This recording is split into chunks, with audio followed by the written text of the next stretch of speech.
लेकिन ज़्यादातर बच्चे जो है ना बस डिग्री लेने आते हैं। लगता है कि जी डिग्री मिल जाएगी तो उसके बाद कहीं न कहीं चले ही जाएँ। स्टूडेंट्स ने सीखा क्या, लर्न क्या किया, आउटकम क्या मिले? ख़ास तौर पे चैट जीपीटी, यूट्यूब इसके दौर में बच्चे और बहुत सारे लोगों के ज़हनों में ये सवाल आता है कि जब सारा कुछ वहाँ से सीखा जा सकता है तो व्हाई यूनिवर्सिटी? यूनिवर्सिटी से हमें क्या मिलेगा?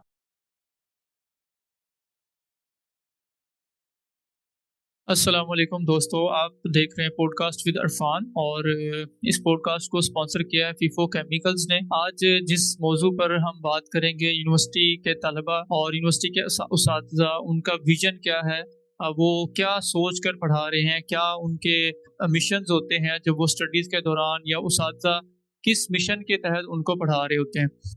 तो इस सिलसिले में आज बात करने के लिए मेरे साथ मौजूद है सैफुल्ला। बहावलनगर से इनका ताल्लुक है और लाहौर में होते हैं और यूनिवर्सिटी ऑफ लाहौर में ये लेक्चरार हैं। तो जी सैफुल्ला, अस्सलाम वालेकुम। वालेकुम सलाम रहमतुल्लाह। सबसे पहले तो अपने बारे में बताइए, आपका प्रोफेशनल जर्नी, आपकी एजुकेशन बैकग्राउंड, और उसके बाद आप यहाँ तक कैसे पहुँचे, यूनिवर्सिटी ऑफ लाहौर का सफ़र कैसा रहा? जी इरफान भाई, ग्रेजुएशन और मास्टर्स दोनों कंप्यूटर साइंस में किया। ग्रेजुएशन की थी मैंने इस्लामी यूनिवर्सिटी ऑफ बहावलपुर से और मास्टर्स यूईटी लाहौर से। तो यूईटी लाहौर से मास्टर्स के दौरान ही मैंने वहाँ पे डाटा साइंस का एक कोर्स पढ़ाया। नेपटेक स्पॉन्सर्ड वो कोर्स था और इक्स एक इदारा है यूईटी का, वो उसको मैनेज कर रहा। तो तकरीबन 6.5 मंथ का वो कोर्स था। वो करवाया तलबा को। उसमें तकरीबन 20% थ्योरी और 80% जो है ना वो प्रैक्टिकल था। वहाँ से मतलब ये कि काफ़ी एक्सपीरियंस मिला, चीज़ों को सीखा भी, सिखाया भी और तकरीबन प्रोजेक्ट लेवल पे जो है ना वहाँ पे काफ़ी काम किए। उसके बाद जो है ना यानी बच्चों की इतनी ट्रेनिंग हो गई थी, ऐसे भी बच्चे हमारे पास थे जो इंटर लेवल पे आए थे, यानी कि किसी ने एफए किया हुआ था, एफएससी की हुई थी और उसके बाद जो है ना वो मशीन लर्निंग के, डाटा साइंस के मॉडल ट्रेन करके विजुअलाइजेशन या प्रिडिक्शन की तरफ जो है ना सक्सेसफुली वो ये काम कर रहे थे। अच्छा, उसके बाद फिर मास्टर्स कंप्लीट होने के बाद मैंने यूसीपी ज्वाइन की, यूनिवर्सिटी ऑफ सेंट्रल पंजाब, कुछ देर के लिए। अच्छा। वहाँ पे मैंने एज ए एसोसिएट लेक्चरर उस इदारे को ज्वाइन किया और उसके बाद कुछ अरसे के बाद फिर मैंने यूनिवर्सिटी ऑफ लाहौर को ज्वाइन किया और 2 साल से मैं यहाँ पे एज ए लेक्चरर वर्क कर रहा हूँ। मुख्तलिफ यूनिवर्सिटीज के अंदर आप कितने अरसे से पढ़ा रहे हैं? तकरीबन 2.5 साल, 2.5 ईयर्स। जो कोर्सेज यहाँ पे मैंने पढ़ाए हैं उसमें मैथमेटिक्स के कोर्सेज हैं जो कंप्यूटर साइंस की बुनियाद है, डिस्क्रीट डिस्क्रीट मैथमेटिक्स है। इसी तरह जो है ना थ्योरेटिकल कंप्यूटर साइंस जिसे हम कहते हैं थ्योरी ऑफ ऑटोमेटा, वो कोर्स मुझे पढ़ाने का मौका मिला। कंप्यूटर आर्किटेक्चर पढ़ाने का मौका मिला और उसके साथ प्रोग्रामिंग फंडामेंटल्स और कमिंग सेमेस्टर में इंशाल्लाह मैं ऑपरेटिंग सिस्टम जो है ना उसको पढ़ाऊंगा। सही। अच्छा, सवालों का आगाज करते हैं। यूनिवर्सिटी के तलबा को क्या पता होता है कि वो क्या पढ़ रहे हैं और वो क्यों पढ़ रहे हैं, उसका ऑब्जेक्टिव क्या है? आप क्या समझते हैं आपकी स्टडीज के दौरान, जो आपने टीचिंग के दौरान, आपने लेक्चरशिप के दौरान, क्या आपने ये ऑब्जर्व किया कि स्टूडेंट्स को पता होता है? इरफान भाई, इसमें ब्लैक एंड व्हाइट तो कोई आंसर नहीं है। स्टूडेंट्स वाकई बहुत ज्यादा जो है ना विजनरी होते हैं और ऐसे स्टूडेंट होते हैं जो पहले से ही अपने मतलब जैसे वो कॉलेज में आते हैं वहीं से उनके जहन में ये होता है, सोसाइटी के ज़ेरे असर या उनकी फैमिली के माहौल के ज़ेरे असर या कुछ दोस्तों के ज़ेरे असर, उन ये होता है कि उन्होंने खुद को अपनी फैमिली को सपोर्ट करना है। ठीक है? या कुछ ऐसे स्टूडेंट होते हैं जो वाक़ई पढ़ाई का और करियर का शौक रखते हैं। तो उनको तो वाक़ई पता होता है कि वो क्यों आए हैं और क्या मकसद है, क्या करना चाहते हैं। लेकिन मेरा ख़्याल है कि ऐसे स्टूडेंट्स की रेशो कम है। 20% भी शायद ना हो। कुछ स्टूडेंट ऐसे होते हैं जो बहुत ज़्यादा मोटिवेटेड होते हैं, हमारे पास आते हैं। इवन लेक्चर के टाइम से एक्स्ट्रा टाइम जो है ना वो हमसे आके सीखते हैं। बड़ी खुशी होती है और पता चलता है कि वाक़ई उनको पता है कि वो क्यों आए हुए हैं। लेकिन ज़्यादातर बच्चे जो है ना 70 टू 80% ऑलमोस्ट बस डिग्री लेने आते हैं। लगता है कि जी डिग्री मिल जाएगी तो उसके बाद कहीं न कहीं चले ही जाएँ। तो बस ये सोच होती है। उनको नहीं पता होता कि वो कौन-सा सब्जेक्ट क्यों पढ़ रहे हैं और वो उन्हें क्या बेनिफिट देगा आगे जाके करियर में। अच्छा, बतौर उस्ताद, यानी आप एज अ टीचर के तौर पे, जब आप लेक्चर की तैयारी कर रहे होते हैं, क्लासेस को एंगेज करना है आपने, तो उस वक़्त क्या सिर्फ़ निसाब यानी सिलेबस जो कोर्स का हिस्सा होता है, पार्ट होता है, वो सिर्फ़ कंप्लीट करना ही ऑब्जेक्टिव होता है या कि कुछ और भी मकसद होता है? आपने क्या ऑब्ज़र्व किया इस मामले में? देखिए निसाब को मुकम्मल करना ये एक अहम चीज़ है, लेकिन अगर सिर्फ़ यही हो, पर्पस सिर्फ़ यही रह जाए कि निसाब ही मुकम्मल करना है एंड दैट्स इट बस इतनी हुँ, ज़िम्मेदारी है। तो मेरा ख़्याल है कि ये बहुत कम है। निसाब तो मुकम्मल हो जाता है लेकिन आउटकम इस वक़्त जो है ना प्राइवेट यूनिवर्सिटीज़ भी, गवर्नमेंट भी एनसेक इस बात को जो है ना वो एनसेक जो हमारा एक्रेडिशन काउंसिल है, national computing education accreditation council, वो इस बात पे फ़ोकस कर रहा है कि आउटकम बेस्ड लर्निंग, तो course learning outcome, programme learning outcome जो है ना, इन पे वो तवज्जो दिला रहे हैं और हमारी जो है ना वो ट्रेनिंग्स भी इस पे वक़्तन-फ़वक़्तन होती रहती हैं कि स्टूडेंट्स ने सीखा क्या, लर्न क्या किया, आउटकम क्या मिले। तो हुँ। हमारा हर लेक्चर, हर क्विज़, हर असाइनमेंट वो जो है ना वो अब आउटकम फ़ोकस्ड होता जा रहा है। मैंने ये सवाल इस वजह से भी किया कि जो मॉडर्न चैलेंजेस है, कह लें आईटी की फील्ड है, वो उसमें फ्लो आ गया है, टेक्नोलॉजी का फ्लो है, बहुत सारी चीज़ें जो है ना एडवांसमेंट की तरफ जा रही हैं। तो उन चीज़ों को कैटर करने के लिए क्या पॉलिसीज़ होती हैं या क्या लेक्चरर जो है या प्रोफेसर हज़रात जो है ना, वो किस तरह यूनिवर्सिटी में क्लासेस को कंडक्ट कर रहे होते हैं? इस चीज़ को भी मद्देनज़र रखें कि हमने भई इन स्टूडेंट को मॉडर्न चैलेंजेस के लिए तैयार करना है। बिल्कुल इस वक़्त ब एक बहुत बड़ा चैलेंज और सवाल हमारे यानी टीचिंग प्रोफ़ेशन पे भी है, ख़ास तौर पे चैट जीपीटी, यूट्यूब इसके दौर में कि बच्चे और बहुत सारे लोगों के ज़हनों में ये सवाल आता है कि जब सारा कुछ वहाँ से सीखा जा सकता है तो व्हाई यूनिवर्सिटी? यूनिवर्सिटी से हमें क्या मिलेगा? और ये सवाल सिर्फ़ पेरेंट्स और स्टूडेंट्स के ही ज़हनों में नहीं है बल्कि हमारे प्रोफ़ेशन के अंदर ये सवाल डिस्कस होता है कि आखिर क्या ऐसी चीज़ है जो हम बच्चों को प्रोवाइड कर सकते हैं जो चैटजीपीटी से, यूट्यूब से या किसी भी और ऑनलाइन प्लेटफ़ॉर्म से बच्चे नहीं ले सकते। तो इस पे हमारी वक़्तन-फ़वक़्तन वर्कशॉप्स भी होती रहती हैं। अभी पिछले हुँ, दिनों जो है लम्स यूनिवर्सिटी के सीनियर प्रोफ़ेसर उनमें हुँ, एक डॉक्टर आरिफ राना थे। उनके साथ हमारी वर्कशॉप थी। 2 दिन की हमारी वर्कशॉप हुई, बहुत ज़बरदस्त वर्कशॉप थी। तो उसमें ये बातें डिस्कस हुई कि बच्चे अब जो है ना वो बहुत कुछ जो टेक्निकल चीज़ें हैं ना, उन्होंने बहुत कुछ यूट्यूब से सीखना है, बहुत कुछ उन्होंने चैटजीपीटी से सीखना है, ठीक है? हम चीज़ों को स्ट्रीमलाइन करना है, हमने बच्चों को सीखने की वजह देनी है, मोटिवेट करना है, हमने उनको लर्निंग एनवायरनमेंट प्रोवाइड करना है, सपोर्ट प्रोवाइड करनी है और ये बताना है कि उन्होंने सीखना क्या है, हुँ, ठीक है? और सिखाना भी है, ठीक है? इसी तरह जब वो बच्चे सीख लेंगे, उनको हमने इवैल्यूएट भी करना है, ठीक है? ताकि हमें पता हो कि हमने बच्चों की रैंकिंग बच्चों ने किस बच्चे ने ज़्यादा सीखा है, ज़्यादा एफ़र्ट की है, किस बच्चे ने कम एफ़र्ट की है, हम उसको रैंक भी कर सकें, हुँ। ठीक है? और वो रैंकिंग ना सिर्फ़ ये कि हमारे लिए, इदारे के लिए और उन लोगों के लिए हो जिन्होंने उन बच्चों को हायर करना है, जॉब्स देनी है, बल्कि खुद बच्चे के अपने लिए हो, कि उसको हुँ। पता चले कि उसका कौन-सा एरिया कमज़ोर रह गया है, कहाँ उसको मज़ीद फ़ोकस करने की ज़रूरत है, क्या चीज़ मज़ीद सीखने की ज़रूरत है। अच्छा, क्या ये सिर्फ़ यूनिवर्सिटी के या इंस्टीट्यूट के यानी इंस्टीट्यूट के सर्कल में रहते हुए ये चीज़ें कर रहे होते हैं या गवर्नमेंट की भी कोई पॉलिसी होती है, गवर्नमेंट भी इस पे काम कर रही है? जी, बिल्कुल गवर्नमेंट की तरफ से जो है ना वो फ्रेमवर्क प्रोवाइड किया जाता है। ये जो एनसेट जो काउंसिल है, एचईसी इदारा है, तो वो इन चीज़ों को मॉनिटर करता है। हुँ, और फिर यूनिवर्सिटीज़ कुछ चीज़ों को एनसेट मॉनिटर करता है, उनको इम्प्लीमेंट करवाता है और फिर यूनिवर्सिटी की इंटरनल पॉलिसीज़ भी होती हैं, इंटरनली भी चीज़ों को फिर जो है ना वो मैनेज किया जाता है।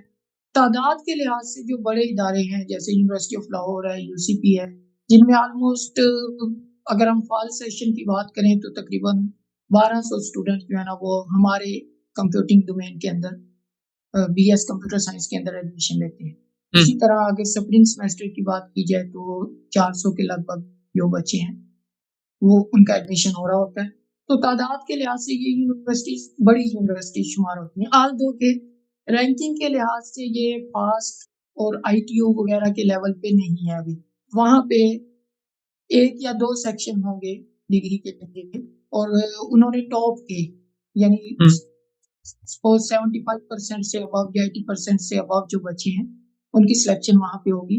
उसके बाद बाकी जो बच्चे हैं, जो लोग एडमिशन से लेट हो चुके हैं या जो लोग कुछ और पर्पज से, किसी और वजह से वो चाहते हैं कि उनकी डिग्री बहुत ज़्यादा टफ ना हो। टफ से क्या मुराद है इरफान भाई, अगर मैं कंपेयर करूँ यूनिवर्सिटी ऑफ लाहौर, यूसीपी वगैरह को, अगर मैं फास्ट से और आईटीयू से कंपेयर करूँ, तो वहाँ पे हर वीक में 2 से 3 असेसमेंट्स हो रही होती हैं बच्चों की। बच्चों को मजबूर किया जा रहा होता है कि वो जो कुछ भी सीखा है उसको इम्प्लीमेंट लाज़मी करें अभी। आज का है, आज ही इम्प्लीमेंट करें या कल तक की डेडलाइन है। ठीक है, मुझे ये लगता है कि ये ज़्यादा बेहतर है।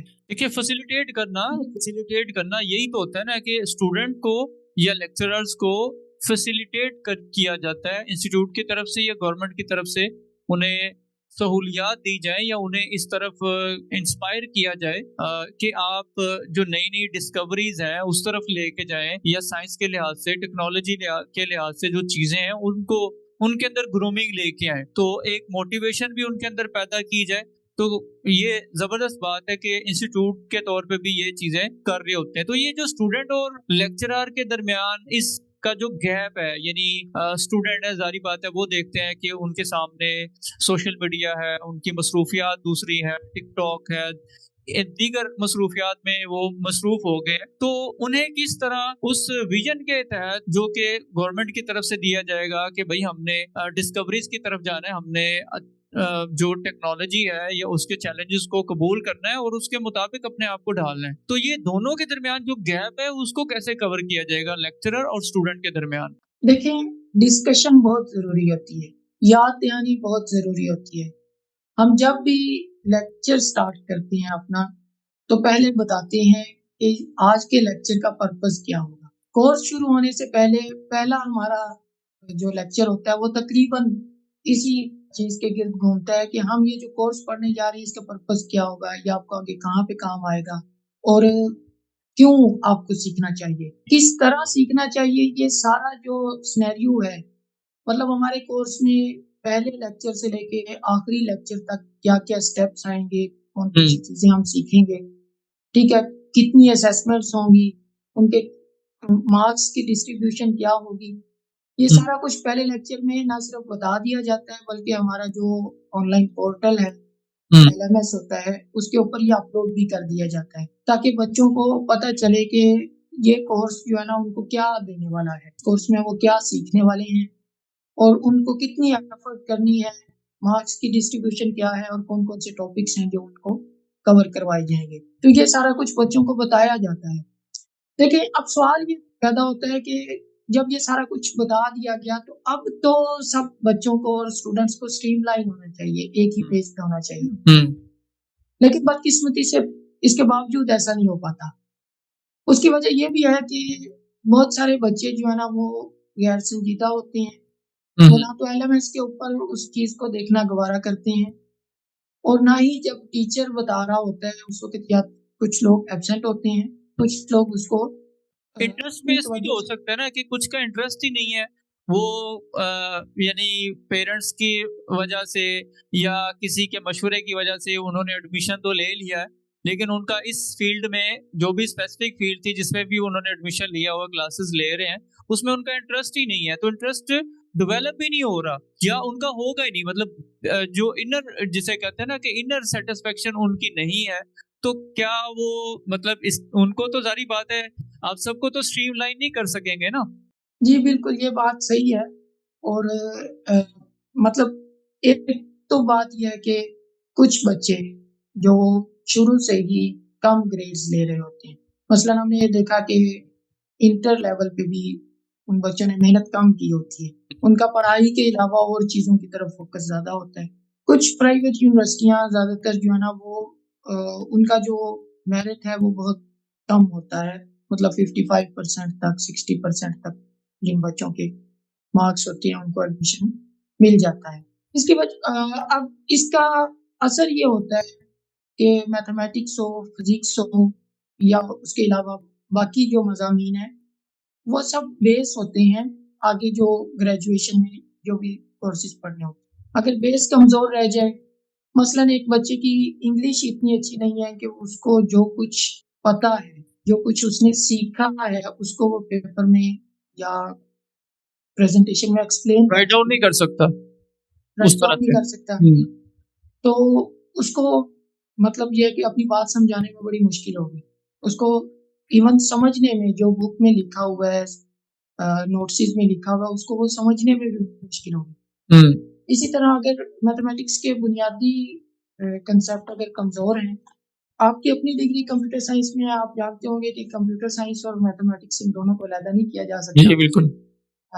तो अगर मैथमेटिक्स में कोई बच्चा कमज़ोर है, हम्म आमतौर की ग्रेजुएशन में भी ये कोशिश की जाती है कि लीनियर अलजेब्रा, डिस्क्रीट मैथमेटिक्स से लेके एडवांस जो मशीन लर्निंग की बेस है, हम्म उस सब को कवर करवाया जाए। लेकिन जो बुनियादी चीज़ें बच्चे पीछे छोड़ आए होते हैं, उनको उन्हें कवर करना आगे जाके काफी मुश्किल रहता है। तो इस काफ़ी थॉट मुश्किल है। प्रोसेस को कैसे फिर बेहतर किया जा सकता है कि भाई आप यूनिवर्सिटी में अब आ गए हैं, एडमिशन आपका हो गया है, यहाँ पे क्लासेस चल रही हैं, तो उस थॉट प्रोसेस को कैसे बेहतर किया जाए कि भाई अब आपने कुछ बड़ा करना है, कुछ डिस्कवरीज की तरफ जाना है, नई चीजों को आपने इंगेज करना है और उसके मुताबिक आपने सर्व करना है कंट्री को। मेरा ख्याल है कि असातिज़ा के साथ-साथ जो एजुकेशनल इंस्टीट्यूट्स हैं, हम्म अगर वो भी इस बात को महसूस करें और इस बात का इरादा करें, तो फिर ये मुमकिन है। हम्म क्योंकि देखें ट्रांसपेरेंसी जितनी ज़्यादा होगी और एक बच्चे को अगर पता है ना कि इस इदारे में मैं एडमिशन लेता हूँ, हम्म अगर तो मैं मेहनत करूँगा और मैं इतना कंट्रीब्यूट करूँगा जितना मुझे करना चाहिए, हम्म देन मैं यहाँ से पास आउट हो सकता हूँ। उस अदरवाइज़ जो है ना वो मैं यहाँ से डिग्री लेना मेरे लिए मुमकिन नहीं रहेगा। हम्म अगर किसी बच्चे को ये अंदाज़ा है, तो वो या तो पहले सेमेस्टर में शुरू में ही अपने घरवालों को बता देगा कि देखें, मैं यहाँ सर्वाइव नहीं कर सकता। हम्म मैं इस डिग्री के लिए नहीं बना।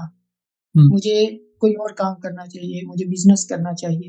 हम्म लेकिन अगर उसको लगता है कि नहीं इदारा रिलैक्सेशन देता है, असातिज़ा की तरफ से रिलैक्सेशन मिलती है, हम्म यानी कि यूँ समझ लें कि आप इस मामले में बच्चों के साथ जितनी नरमी का रवैया इख्तियार करेंगे, आप बच्चों को स्पॉइल कर देंगे, बच्चों को हम्म खराब कर देंगे। हम्म बच्चों को लगेगा कि नहीं, हम कंट्रीब्यूट नहीं भी करेंगे, मेहनत नहीं भी करेंगे, तो भी हम पास हो सकते हैं। हम्म और कुछ बच्चे ना जो लेकिन प्रोजेक्ट कॉम्पिटिशन में बेस्ड या माहिर एक्टिविटी होते हैं। बेस्ड ये चीजें होनी चाहिए ना, मतलब प्रोजेक्ट बेस्ड या एक्टिविटी बेस्ड सिर्फ वही है कि राइट डाउन कर लिया लेकिन उसके पास स्किल सेट है या वो कुछ करना चाहते हैं, उसका थॉट प्रोसेस बड़ा जबरदस्त है लेकिन वो राइट डाउन नहीं कर सकता।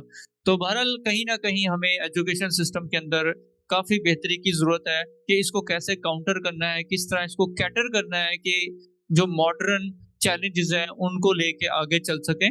तो आपके साथ ये गुफ्तगू ज़बरदस्त रही इस हवाले से कि स्टूडेंट और लेक्चरर्स के दरमियान जो गैप है, वो एक विजन का जो गैप है उसको कैसे दूर किया जा सकता है, ख़त्म किया जा सकता है। और स्टूडेंट को मालूम होना चाहिए, पता होना चाहिए कि वो यूनिवर्सिटी में जो एजुकेशन या जिस डिपार्टमेंट में भी वो स्टडीज़ कर रहे हैं, वो किस वजह से कर रहे हैं, उनका ऑब्जेक्टिव क्या है, उनका विजन क्या है, वो किस मिशन के तहत जो है ना वो काम कर रहे हैं, आगे उन्होंने उनका टारगेट क्या है, कहाँ उन्होंने पहुंचना है, कौन सी डिस्कवरीज की तरफ लेके जाना है, या जो मॉडर्न चैलेंजेस हैं उनको कैसे साथ उसके साथ मैचअप करना है। तो आपके साथ ये गुफ्तगू बड़ी ज़बरदस्त रही है। मजीद चीज़ें भी थी इसके अंदर, काफ़ी चीज़ें खरीदी जा सकती हैं टाइम की किल्लत की वजह से। इरफान भाई जो प्रैक्टिकल कोर्सेज़ हैं ना, हम्म जैसे प्रोग्रामिंग के कोर्सेज़ हैं कंप्यूटर साइंस के अंदर, हम्म उनमें मैंने यहाँ पे देखा है कि हमारी फैकल्टी में बहुत सारे जो टीचर्स हैं, वो फास्ट से, आईटीयू से, यूईटी से पढ़े हम्म हुए हैं हम्म और वो कोशिश करते हैं कि बच्चों को प्रोजेक्ट बेस्ड जो है ना वो लर्निंग करवाएँ। तो ये इवन ज़बरदस्त सबसे अच्छा हाँ, तरीकाकार यही है। बिल्कुल ऐसे ही है और बच्चों को वाइवा उनका वाइवा लिया जाता है ताकि कोई बच्चा अगर लिख नहीं सका, तो हम्म ओरली समझा दे हम्म कि उसने क्या किया है। ठीक है, बहुत ठीक सारी है, यानी अपॉर्च्युनिटीज़ दी जाती हैं। अपॉर्चुनिटीज हैं बिल्कुल, आजकल ऑप्शंस के दिए दौर जाते हैं। में खास तौर पे प्राइवेट यूनिवर्सिटीज़ में बच्चों का फेल होना, नाकाम होना इतना आसान नहीं है। हम्म लेकिन कुछ लेजेंड्स हैं जो हो जाते हैं। मतलब फैसिलिटेट किया जाता है, ऑप्शंस दिए जाते बहुत हैं, ज़्यादा। लेकिन जो नहीं उस तरफ जाना चाहते या जो खुद से उन्होंने डिसाइड नहीं किया, तो वो ज़ाहिर बात है वो आगे नहीं बढ़ पाते। तो ये ज़बरदस्त गुफ्तगू आपके साथ रही है, आपने टाइम दिया, आपका बहुत-बहुत शुक्रिया। इंशाल्लाह फिर किसी नए मौज़ू के साथ इंशाल्लाह आपके साथ हाज़िर होंगे और आपको ज़रूर इनवाइट करेंगे। आपका बहुत-बहुत शुक्रिया, आपने टाइम दिया। जी दोस्तों, पॉडकास्ट के आखिर तक साथ रहने पर मैं आपका मशकूर हूँ।